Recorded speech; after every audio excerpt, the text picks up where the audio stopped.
প্রিয় ছাত্রছাত্রীরা, তৃতীয় পর্যায়ক্রমিকের পরীক্ষার প্রিপারেশন নিশ্চয়ই তোমরা শুরু করে দিয়েছো।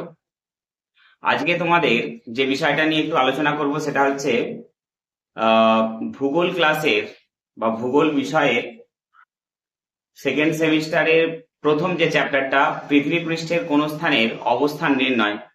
তো এখান থেকে তোমাদেরকে আমি কিছু প্রশ্ন দেবো যেগুলো তোমাদের পরবর্তী পরীক্ষার জন্য খুবই ইম্পর্টেন্ট হতে চলেছে।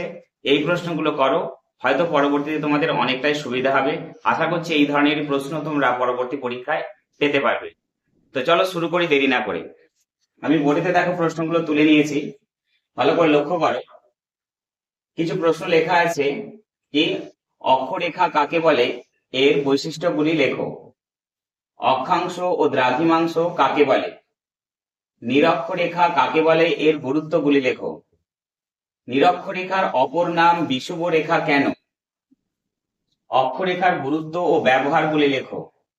অক্ষরেখা দ্রাঘিমা রেখার পার্থক্য, এটা কিন্তু খুবই ইম্পর্টেন্ট, ভালো করে পড়বে। চিত্র সহ বিভিন্ন তাপমণ্ডলগুলির বর্ণনা দাও। দ্রাঘিমা রেখা কাকে বলে, এর বৈশিষ্ট্যগুলি লেখো। মূল মধ্যরেখা কাকে বলে, এর গুরুত্ব লেখো। নিরক্ষরেখা ও মূল মধ্যরেখার পার্থক্য লেখো। একই দ্রাঘিমা রেখা বরাবর সকল স্থানে একই সময়ে সূর্যোদয় ও সূর্যাস্ত হয় না কেন? স্থানীয় সময় ও প্রমাণ সময় কাকে বলে?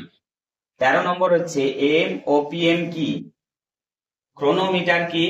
স্থানীয় সময় ও প্রমাণ সময়ের পার্থক্য। তো এই প্রশ্নগুলো তোমরা খুব গুরুত্ব সহকারে করবে। এছাড়াও আরো কয়েকটা প্রশ্ন যেগুলো খুবই গুরুত্বপূর্ণ, দেখে নাও।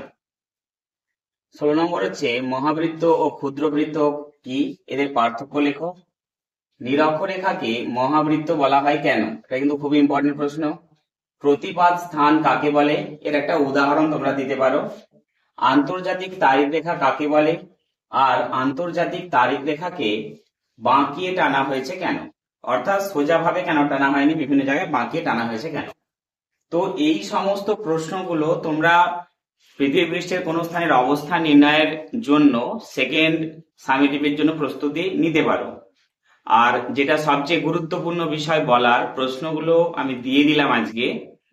তোমাদের যদি কোনো প্রশ্নে কোনো সমস্যা থেকে থাকে বোঝার ক্ষেত্রে, তাহলে অবশ্যই তোমরা কোন প্রশ্নটা দাগ নম্বর সহ আমাকে কমেন্টস করো, তার উপর আমি নতুন কোনো ভিডিও বানানোর চেষ্টা করব এবং সম্পূর্ণভাবে গাইড করার চেষ্টা করব। আর বলে রাখি যে পরের সপ্তাহে এই দিনে তোমাদের হচ্ছে পরবর্তী যে চ্যাপ্টারটা রয়েছে, সেই চ্যাপ্টার ভূমিরূপ গঠনকারী প্রক্রিয়া বলে যে চ্যাপ্টার রয়েছে, সেই চ্যাপ্টারে নতুন সাজেশন দেয়া হবে।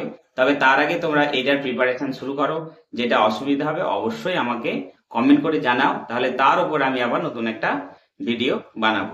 যাই হোক, লাইক, শেয়ার এবং সাবস্ক্রাইব অবশ্যই করো এবং দেখতে থাকো চ্যানেলটা।